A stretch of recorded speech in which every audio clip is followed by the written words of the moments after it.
Official news kinredit na balik ginhawa program sa rehiyong ito.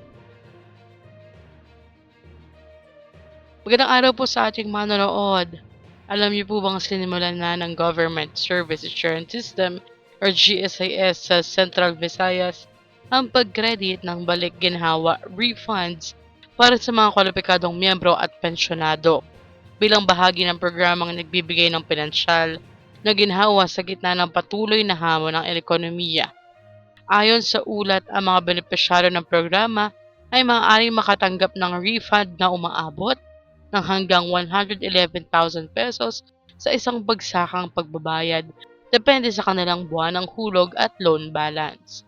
Ang Balik Ginhawa program ay naglalayong isauli ang katumbas ng ilang buwang loan amortizations ng mga miyembro. Bahagi rin ito ng hakbang ng GSIS upang makatulong sa pagpapagaan ng pinansyal na pasanin ng mga kawani ng gobyerno at pensioner, lalo na sa panahon ng pagbangon mula sa mga krisis.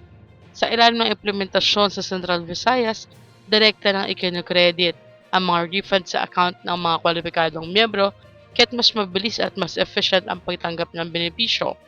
Iniulat din na inaasahang makatatanggap ng refund ang libo-libong miyembro sa rehiyon sa mga susunod na araw.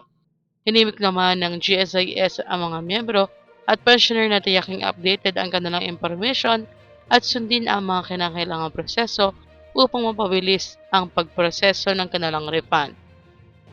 Ang nasabing program ay bahagi ng mas malawak na initiative ng GSIS na magbibigay ng tulong, pinansyal at suporta sa kanilang mga miyembro sa buong bansa. Anong inyong reaksyon dito? Isa ba kayong GSIS member or pensioner? Kasama na ba kayo sa Balik Ginhawa program? I-comment nyo na po sa baba. Hanggang dito na lamang po muna. Ito ang Chas Infos and Updates. I-like, share, and subscribe para kayo updated. God bless po and have a nice day.